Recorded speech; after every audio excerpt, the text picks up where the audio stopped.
Welcome to Gems of Knowledge with your host David Bellman and Justin Kroll. Each week, our experts will answer all of your jewelry questions with Rachel Putney, our social media maven, who will relay your questions to our experts. And now, here's your host, David Bellman.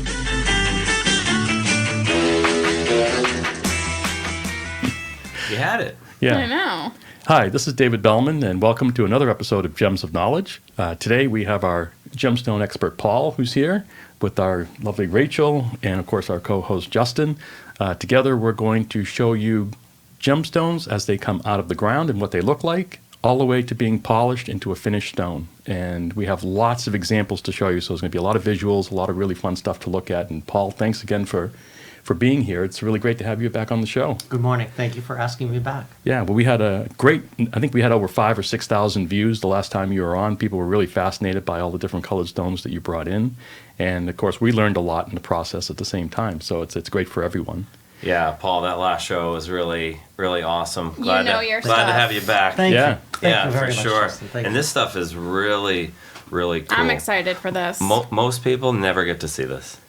Well, I must say, one of the things when I was younger that got me into the gemstone business and the passion for it that I have was imagining that you're in a jewelry store and you're seeing some beautiful finished product, whether it be amethyst, citrine, peridot, and then you research the stone or you look into the old days encyclopedia when Google wasn't around, and you see how this material was extracted from the earth and what it looked like and the condition it was in when it came out of the ground, the river, the cave, wherever it was.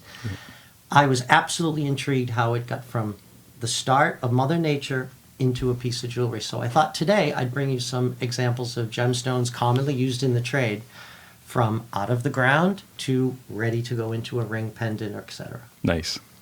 Well, the first piece we have is a nice rough piece of lapis, actually quite a piece. Fits in my hand. It's absolutely incredible specimen. The lapis is a little bit more of the site ID, or easier to identify, than some of the rough we'll be showing you today. Obviously has that beautiful blue, strong blue color to it, a little bit of the pyrite running through it, silver gold flecks, and some of the host stone, which would be the white, I believe a lot of calcite attached to that. Once that's taken out of the ground, and lapis is taken out of in large boulders, in a cave, usually from a drier area where it's taken from the liquid form into the solid form. It's one of the easier stones to polish. It's known most in its form, as we'll show you a finished stone now, into a cabochon cut or into a domed, polished material with no facets on it. That is a fantastic larger piece of lapis. The blue is very strong color, and you'll see how those silver flecks really come to life with the contrasting color of the blue.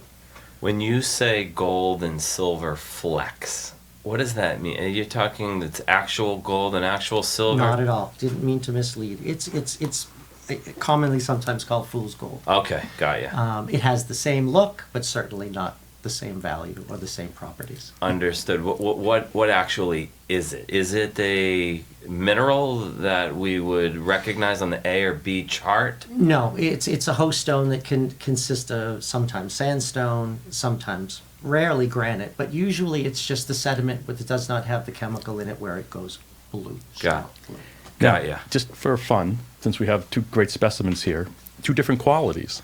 Let's talk about the first one first. Let me bring in the other ones afterwards. So you can just point out some of the differences.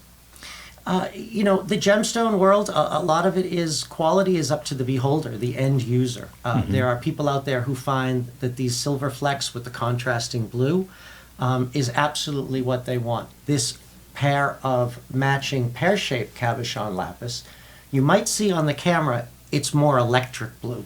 The color is stronger, the color is almost more neon, and there's a little bit less of the flecks running through it and more of the fine blue. This would be considered to some finer, whereas the first stone that David showed, it's a little bit of a deeper color, a little bit more gray in it, a little bit more of the host stone running through it. Yep. To some folks, they enjoy that. Okay, fantastic. Yeah, to me, I just was much more attracted to this richer blue color. than the first one. But that's interesting that the prices don't always necessarily reflect it. I was just going to ask that. What is something like that typically? The stronger blue Trade lapis, the stronger blue lapis certainly brings a premium, partially because there's less of it available that comes out of the ground. You could pay twice as much for a fine electric blue tone lapis as you would for a medium blue with a little bit of gray in it.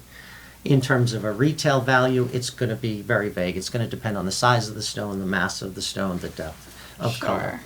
They'll vary from stone to stone. And briefly on the lapis, geographic location and mining process on these. A lot of the fine material comes out of Chile. Okay. Typical. It's typically where the stronger is. Afghanistan is known for some. Yeah. All of those regions. Some of the material comes out of the ground right here in the U.S. Not as fine, but you'd be surprised where stones come out of several different places out of the world. There usually is a prime location where the best comes from, but it's found all over. And it's in veins or pockets or rivers. What's the mining process like? This particular material at some point was a liquid, cooled, became a solid. We have a lot of different samples that we want to get through, so I'd like to move along just to get to the Just say amethyst. shut up. Maybe I think no, I want to show everybody. So bad. Yeah, I know. All right. I'll make up a little sign that says it, and I'll just hold it up once in a while. Again, this is a piece of quartz, the variety being amethyst, strong purple color, semi-translucent. David, this stone is great. If you grab the flashlight Sure. and just put the flashlight to that should light up like a Christmas ornament. Let's see if I can- This material is most commonly found in Brazil. Oh, wow. Wow. And again, can you just imagine walking underground and lighting up the area that you're in and just looking at the ceiling and seeing this purple, pink, lavender reflecting the light of what you produced inside the space. It's fantastic. It's absolutely fantastic. Another stone that's sometimes faceted with all the different cutting on it, as we're showing now. This would be a radiant cut amethyst, medium to better color. Amazing. Amazing that you go from a chunk of purple rock into something To like that. this with the skill of a cutter. How about the timing, just real quick? How long from rough to polished stone do you suppose? How many man hours? A stone like that could easily take someone 20 hours. Wow. Still relatively reasonable price per carat too, right? Relatively reasonable price for carat. Amethyst can retail anywhere from $30 a carat. Some of the bigger, larger, finer pieces, $100 a carat. Yeah. Well, let's show this other one, and then Ooh, that's pretty. That is a very old stone that we acquired a few years ago. The color, the lilac, the larger facets that this particular stone was cut with leads us to believe that this would be an older stone. Probably out of a pearl necklace, probably out of a choker style necklace.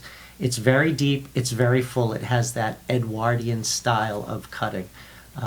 We are not 100% sure that that's the era that it came from, but it's another example of a little bit of a lighter tone amethyst and what can be done once it's taken out of the ground and faceted for a piece of jewelry. Oh man, imagine that in like a platinum Art Deco, beautiful necklace with surrounded by diamonds. I feel like I never see amethyst that shade.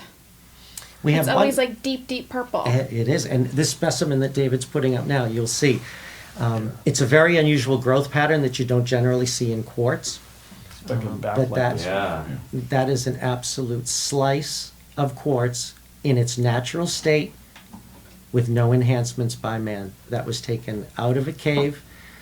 It was sliced, so I want to be careful with my words. That was probably a longer tube, something similar to a toilet paper tube or a paper towel tube. And the cutters sliced that up so that it would be thin enough to be see-through and show the growth pattern. That is one of my favorite specimens that we own. How much is that? NFS. Not for sale. Very cool. Very cool. Thank you. I like that. All right, your choice. What would you like to do next? Let's move on to the ruby. Okay. Is that this one? That is. Very good. So 2 specimens of ruby out of the ground. One, the longer, thinner, pitted crystal that we're bringing up on the camera now is something that was probably taken out of a riverbed or possibly a field in Sri Lanka. It has some red to it. It's a brownish red. And it This is one here? semi-opaque, that one right there. It's just got some fantastic growth patterns on it, some fantastic natural skin to it, and I'm absolutely amazed that that would be in a riverbed free, that someone would just probably stumble over 10, 15, 20 times. But someone who knows what they're looking for and know the shape, most likely that's where that came from. But is that worth a lot of? Is that going to be? Would that be considered cuttable and facetable material? So if we were to light that up, you would see that that is pretty opaque or not very see-through. Yeah. The value of that stone is much greater in a specimen in its natural form than it would be for a faceted, Got it. finished ruby. Got it. Okay. This is interesting. This is, again, ruby and some of the host stone. This is what you might find in a cave or underground. You'll see that it almost is growing in a bit of a hexagonal shape, the crystal protruding from the host stone. Beautiful red, maroon color. That's amazing. And it's just, it's amazing. Imagine, like you say, going through one of the mines and coming upon, something like this, just sticking out of the wall of a cave or something like this. I was just thinking, like, people who don't know anything about this would just stumble upon it and not think twice about it. It's nature. It's nature in one of its greatest forms. All right. Now let's see what we can, examples of things that we can cut it into. Here we go. Just, this is a beautiful round stone right here. Got a couple of lovely rubies, and again, the finished product. This is a 7.5 millimeter red Burma ruby. Probably one of the rarer colors, correct? It's pretty red. We try to get the reddest available that we can, compromising purity or the condition of the stone internally, balanced with the price that our clients can pay. Yeah. But that is a fine 8 millimeter round Burma ruby. Okay, and this is a cushion. This is a stone from a different part of the world. This is a stone that's African descent. It's a little bit more of a maroon, slightly orange tone, still being red dominating color. But you'll easily see as the specimens ranged in color, the rubies range in color upon finishing. Did you say where the first one was from? You say this is African? The first one was Burma. The Burma, second right. one is African. Yeah. This particular stone that you're going to show, I have an indicator of what it is, but we did not ask the laboratory for confirmation on it. There's a high likelihood that this is a Vietnamese ruby, something that came out probably 15 years ago when we became familiar with it. It has a strong orange secondary color, and it's absolutely neon. That stone in the natural sunlight, it's almost as if you put it in your hand, you're going to feel it burning a hole in your hand. Wow. It's electric. I think that one's my favorite. That's great. All right. Let's choose another selection, another variety. Let's drop into the Moonstone. Okay. Yeah. Very good. Moonstone is a feldspar. It's found all over the world. It's most commonly found in Sri Lanka, India. Some of it is found in Burma. Moonstone is a phenomenal stone. And what that actually means is that it has a secondary quality to it. As David rotates the stone, obviously it's a clear see-through stone, you're going to start to see some crazy blue flashes. This is caused by the light passing through the stone and diffusing it to a blue tone. Look how obvious that is. That's really cool right there. Absolutely. That is an African piece of moonstone. African material came out somewhat recently in the past 15 to 20 years, as opposed to the Ceylon blue material that has been around for years and years. That's a fantastic piece. So cool. We have designers that we work with on a regular basis that want to buy the piece as is in its rough form and create a piece of jewelry around that. Yeah. That seems to be a big trend lately with diamonds and a lot of other colored stones. Is just Yeah. going with the kind of the organic look. the rough look. Organic. Yeah. And then we'll go just With to the, avocado toast. The secondary piece, yep. that piece is a piece of rough from Africa. Excuse me. It's different a color. relatively new find, 5 to 7 years. We did send a piece of this to the GIA. There is a trade name, Rainbow Moonstone, that is used very commonly. We are very cautious on using that term. That term is very specific to the GIA. It's a combination of a piece of feldspar phenomenal exuding this phenomenon, but it must be showing multicolors. It can't just be showing yellow or green or blue. That would be considered a blue sheen or a blue-green sheen moonstone. So David is about to show you a stone finished that will be exuding Which one would you like? This one? all of the different colors Okay. simultaneously. So is rainbow now an official variety from GIA? So GIA allowed us on the report they said commonly known as rainbow moonstone in the trade. And I was very happy that they offered to do that for us because it was specific. As Yeah. you see, the camera's showing orange, blue, green, and maybe a little bit of red. That is a piece of rainbow moonstone. What do you think is more desirable? There are clients, when Tiffany started selling Moonstone in the 70s and maybe in the late 60s, they always wanted the Ceylon blue, the velvet powder blue. And that's always what they've gone by, and that has really made its way forward. These slight varieties of the Moonstone going forward, they're a little bit more new, a little bit more trendy. But all in all, the Moonstone, it has a second personality. The first personality is you have a beautiful cab on your finger. And now it moves with the light, and that's what captures people with Moonstone. It Yeah. shifts and moves with the light as you do. The piece David is showing right now is Burma. It is usually a white body color or a slight powder blue body color, but those rays, David, can you pick that up in your hand? Just the stone? Those rays that come to the top of the light passing through it, it's unbelievable. It looks like there's a light bulb in it. It looks like it's being lit up. That's But intense. all natural, period. Thank you. Yeah. It's just a couple more here that I just want to show really quick because we have some really great, nice selection. Oh, here's the That's cool. purplish color. African, exactly. The first piece of rough that you show, we actually take that rough. We work with a manufacturer who does fair trade cutting overseas, and our stones are finished overseas in a fine facility, and then sent back to us. But you will see from rough to finished. Yeah, you can see again that just how intense that blue color is. Ah, Here we go. the orange pear-shaped drop with the green and blue striations running through it. Look at that. Striations running from 1 a.m. all the way down to 4 p.m. and then the orange all wrapping up the other side. Hey, it looks like the Aurora Borealis kind of effect. That's pretty neat. Isn't that cool? So in this case, time is of its essence. Can I use that for Tucson? For a Good one, postcard? Howard. Aurora Borealis. That's right. That's the name of the stone. But look at that. It looks like it goes. If you've ever seen it, that's exactly what it looks like. Gotta love it. Gotta love it. Great selection. I'm glad we showed that last one. All right, who's next? Let's go to the Aquamarine. Aquas. Okay. I'll just move some of these out of the way. Because this is a really cool specimen of a rough stone. There A you go. beautiful tube of beryl, the variety blue-green aquamarine.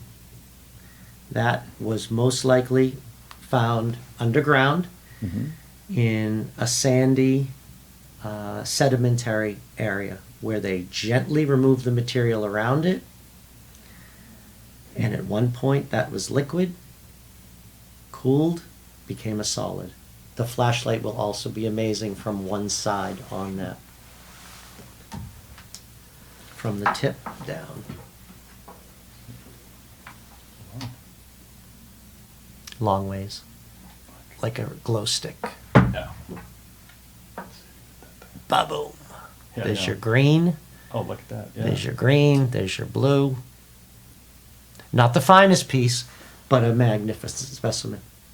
And that will remain a specimen. We won't make cabs from that. We'll leave that just the way it is. For sale? NFS. A true collector. Now, on aquas, do you have a source that will buy all the aqua you can get, essentially? I'm always, on my end of the business, I'm always looking for people that, as you know, there's a million guys in our industry, they'll buy all the diamonds you can bring them. Mm-hmm. Is there a guy that says, that you know of, that says, bring me all the aqua you can bring me? Do you have an outlet for it? We're asked that question from time to time.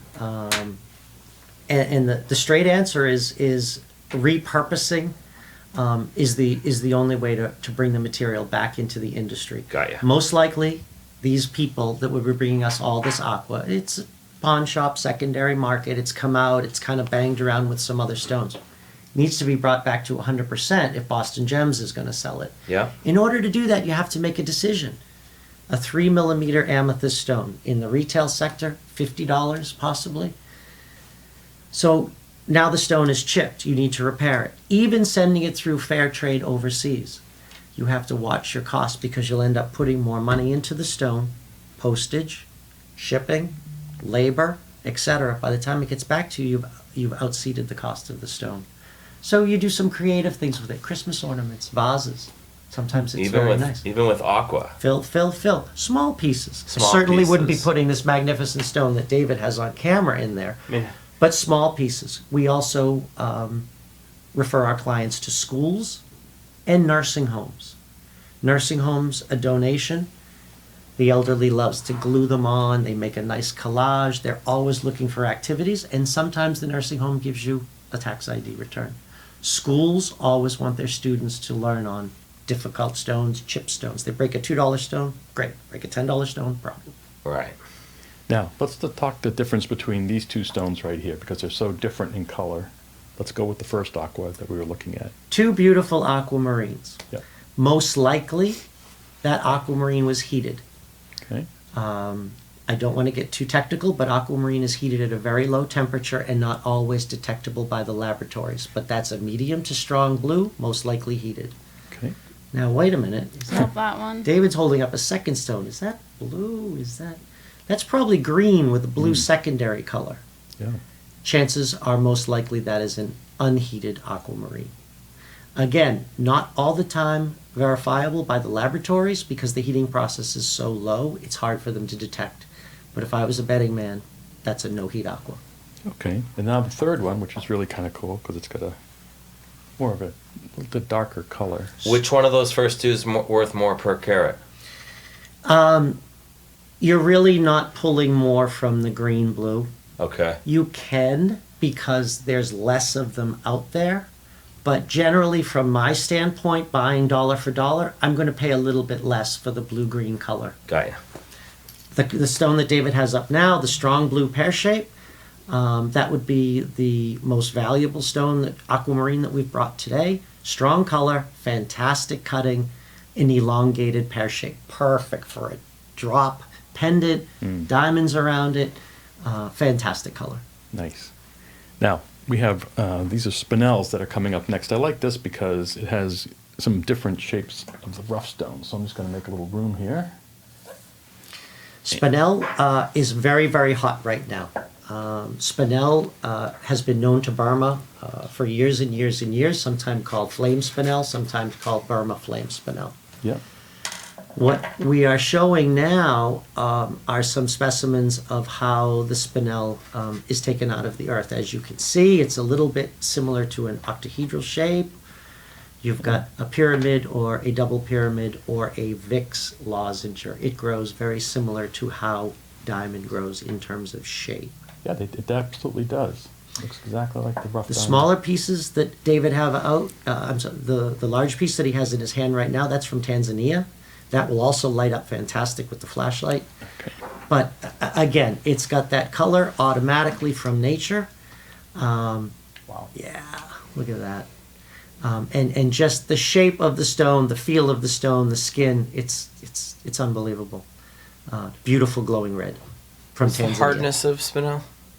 Spinel, the jeweler's stone, it's very similar to sapphire. It's 7.5, Okay. as opposed to sapphire that trumps a little bit higher. Spinel is all natural. There are no enhancements. And Spinel comes in a variety of colors. That is a little bit more pink and a little bit more opaque, but also that beautiful sort of pyramid shape on the top, all natural growth form. It's really cool. And I like these little ones. I think this is just kind of cool. We believe those are from Burma. Those are red, beautiful little shape, and just a little bit of light to that, you will see how deep, deep, deep red those colors are. Those would produce sort of that Burma flame Spinel, as opposed to a little bit more of the pink Tanzanian material that we're going to see some finished pieces. Yeah, let's do that next now. time. Okay. So we'll bring in this first. This is the Marquis Spinel. That's one of the newer finds from Tanzania. I put this in a similar category as the ruby that we just talked about. Absolutely electric neon pink. Vibrant, very, very strong color, all natural. This was one of the newer finds in Tanzania. We've owned this stone probably 10 years. I will say we would have sold this stone 100 times if it was a different shape, but the Marquis is for a very specific customer. True enough. All right, let's go to oh wow, this one is fantastic. This is the super bright opal. Dave, have you had any calls for Spinel at the store? Like, are people asking for it? They don't ask for it, but we have it, made up in some different, custom rings, and people respond to it big time. Cool. Yeah. This is more of the Tanzanian Spinel. This is the hot color that we are getting calls for right now. Medium pink, stumbling onto the strong side. It is a great second for pink sapphire. It is possibly in some areas 20% less at the retail level than a hot pink sapphire would be, and no enhancements. I think it gives a kind of a crispier kind of a look than a sapphire does too. I think it's Spinel is the sleeper. It's been called the jeweler's stone for years. Mm-hmm. A lot of people in the business wear it, give it. It's a great second to sapphire at a lower price per carat. And with nowadays everything being all natural, no enhancements, it's right up there up front. And one shade down in the pink, pure pink, no brown, no orange, from Tanzania. That's intense too. That's really a nice deep, rich color. Cutting on that, the cutter did a fantastic job on that piece. Wow. All right, what do we have? Is that sapphire over there? Sapphire. Okay, let's do it. Just give me a minute to shift a few things around.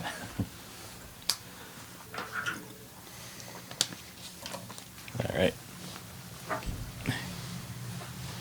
Thanks. You close your eyes, you're walking through the forest, you cross over a stream, boom, Ooh. right there. Fantastic blue, a similar shape, sort of a double termination, beautiful skin on it, and that will be the last one that I would ask you to light up with the flashlight if Sure. we could. That is going to give a blue. You can see now inside of the stone, you'll see the darker shades. And at that point, the cutter would take that and now start to decide one stone, two stones, shape of stone. And that's a talk for another time. Yeah.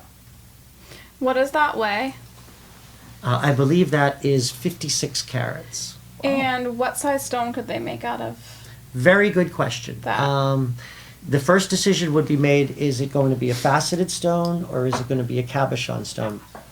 If the particular piece is very, very clean, they will most likely try to obtain one stone from that. One stone will bring the greatest return to the owner, Okay. and one stone will make it more unique in terms of size. This is an interesting piece as Interesting piece, little bit of gray. I bought it mostly because we see some gray, some blue, and even some yellow running through it. As the material is flowing liquid, there are different chemicals in different parts of it. As it solidifies, as it starts to harden, they displace in different areas. The color then starts to form a bit differently. Usually heating can bring it back to a more even color. And that's what heating was used for. Heating was used for in the early days to remove the eye visible inclusions. And oh, by the way, wow, it makes it darker blue. That's basically how heating evolved. well. Wow. And just for people's knowledge, the majority of sapphires are heated. What, on a percentage basis, what would you? You could say almost 90% of all sapphires in the industry are heated. Okay. There are a 10 or 12 or 15% that are no heat. All right, well, this is Especially if you take into consideration all the mall stuff and everything. Yeah, 90 or even more, maybe, right? Yeah. yeah, One of our best sapphires. unbelievable. It is a sapphire from Ceylon with the fluorescent light that's running through it right now. We almost see periwinkle. We almost see purple. Yeah. Purple being the dominating color. It has a slight color shift to it. It's not an actual color change. It's a beautiful piece of crystal sapphire from Sri Lanka. The cutting is fantastic.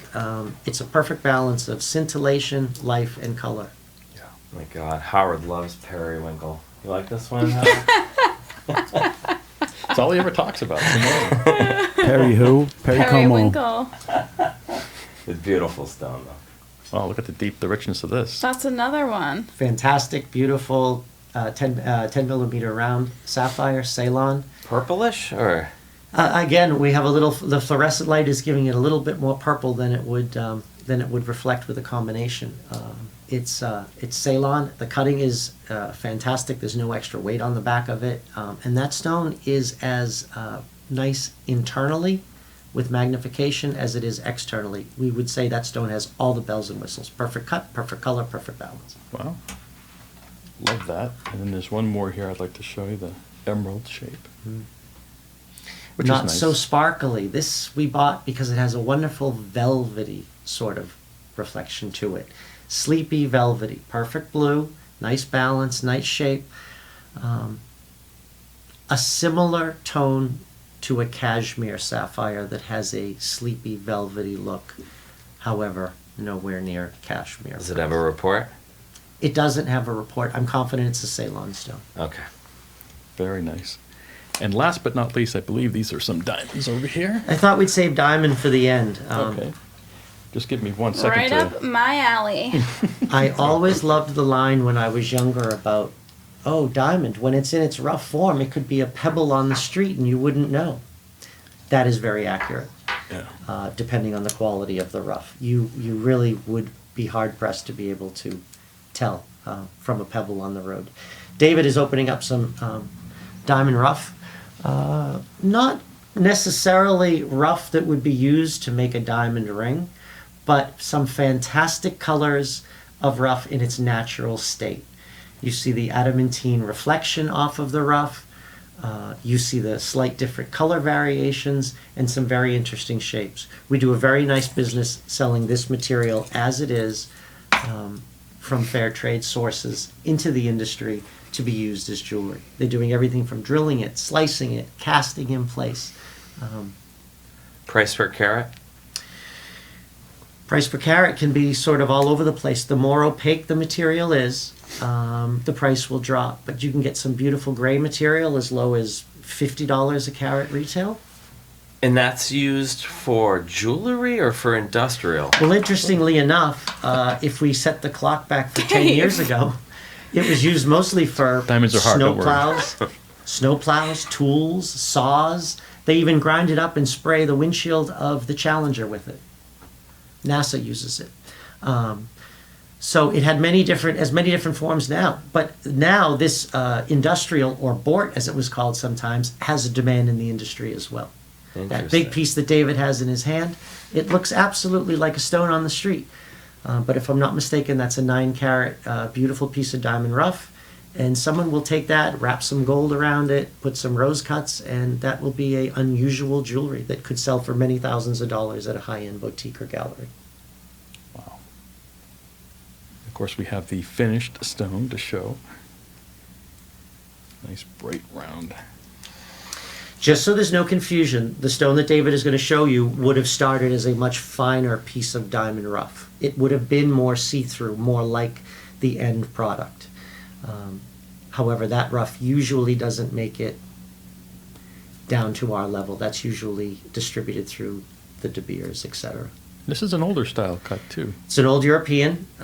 We did repair it. And again, there's a great draw for these older repurposed stones nowadays. My favorite stone, hands down. Old Yeah. European cut. Would not mind having that diamond on my finger. And it's nice. You keep saying repurposing. We Yes. use that in all of our eBay listings to, if you're buying this piece, it's secondhand. You're saving the environment. You're using older stones. People don't have to just dig up and destroy the earth. It's a good selling point. A little bit of our buying has changed. It's not only the right product for the right price at the right time. I now am pushed for background. Yeah. Where it was cut, where it was taken out of the ground. Fair trade, you might have heard me mention 3 or 4 times.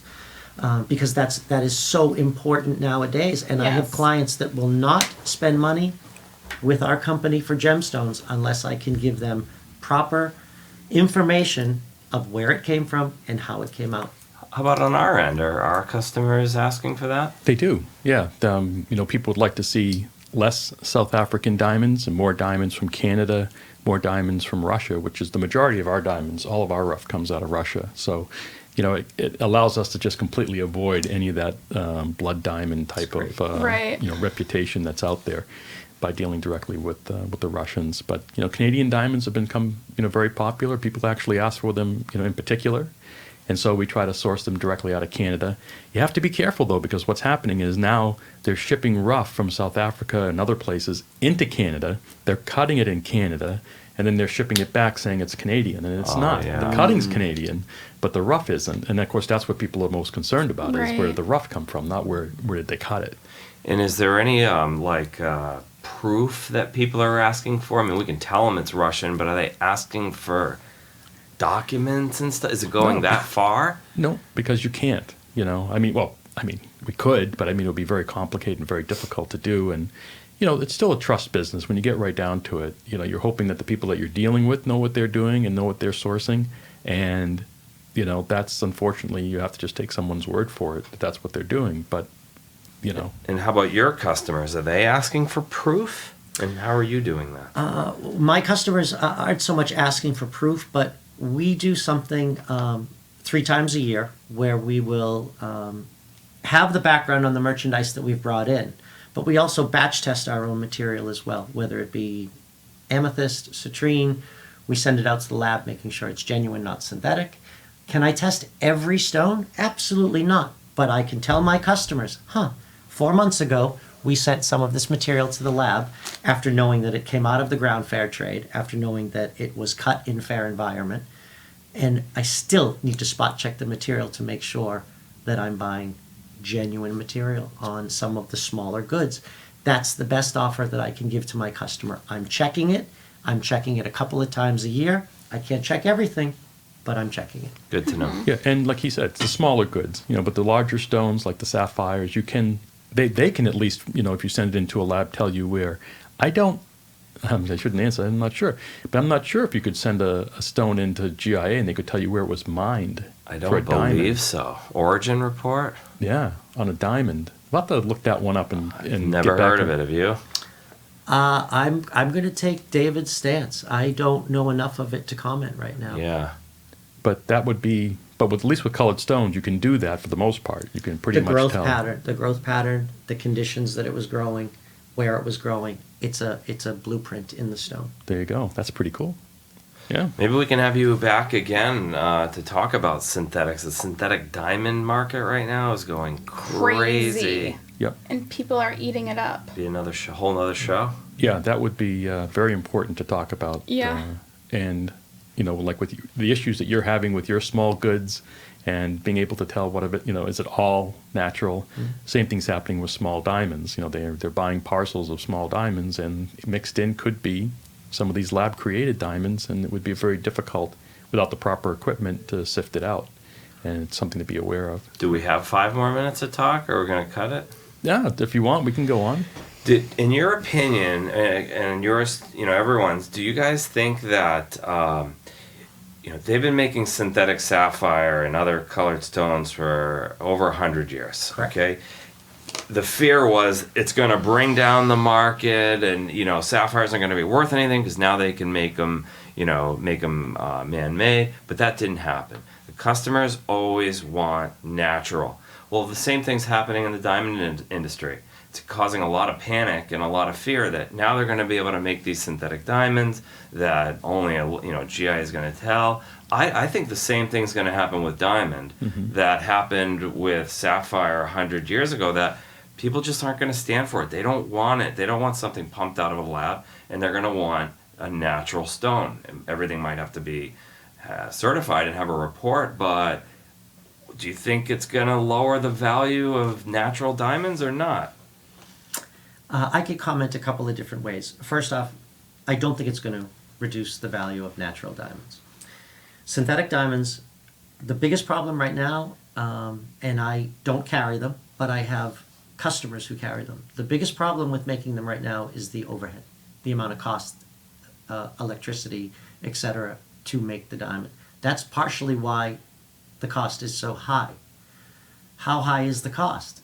Very interesting. If you look into the cost of something synthetic and you look into the cost of something natural, I would have thought there's huge disparity. It's not that much. It's about 20 or 30%. It's not that like much. it's not No. enough to make it worth it, I don't I think. was just in New York. Guy showed me a tray of them. Tray. And they were like half. 'Cause nobody wants them. You can't sell them. Right, but the cost is coming down. And again, I didn't buy any, and maybe he was BSing, I don't know, but he showed me thousands of them, and they were all lined up like he was making a bracelet for a customer. He said, you can buy it natural, or I can sell you the same goods in the bracelet that no one will ever know for half the price. Well, here's the thing, okay? Someone brings you in that bracelet afterwards, a Can't year from tell. now. No, a year from now, and you can tell because there's detectors, because you'll have one. They're gonna bring that bracelet into you. So think about this for a second. Bring that bracelet into you a year later. The same person that just bought it, that synthetic diamonds, they give it to you and they say, "This is a synthetic diamond tennis bracelet. You want to buy it?" Depends what the cost is. If I have an outlet for it, I'll buy anything that I can resell. No, I know, but what would you pay for it? Depends what I can sell it for. Exactly, and who are you going to sell it to? If I have an outlet for it, that guy. I know, but that's the point. In other words, there may not be a resale market for this stuff. That's what we don't happens. know. Yeah, well, that's what's happening now. I mean, if someone brought it into you today and said, "Look, I need money, and I want to sell you this tennis bracelet with these synthetic diamonds in it," how much would you pay him? I have to make a call to my guys Exactly. to see if they're buying them. Well, right, exactly. You're going to have a hard time liquidating, and already they're giving the other stuff away half off. Half off. Right. And not because they're manufacturing it cheaper, just because they're trying to get their money out of it. That's why it's half off, not because they're making it for less, just because they're trying to move the stuff out.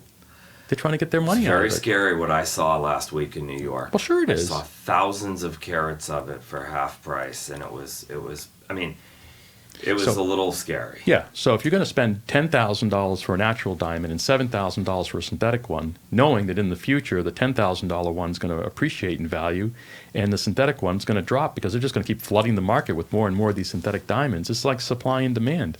No one's going to, from a store of value point of view, no one's going to want to own those. No one's going to want to own them as as something that they can pass on to the future, to their children. So- Would you own one? No, I wouldn't. I would want something natural. That's rare, even though people say it's not. It is. And I see all the time millennials, and not even just millennials, but it is a new thing where they think that the whole industry is that they aren't worth anything. They don't think diamonds are worth anything. So they are buying synthetic and lab created and whatever it is. But they're still spending thousands of dollars on them. Yeah, and what's going to happen when they go to liquidate it someday? They're going to get nothing for it, and that's sad. It's sad for them and our industry, unfortunately. It's going to hurt us one way or the other.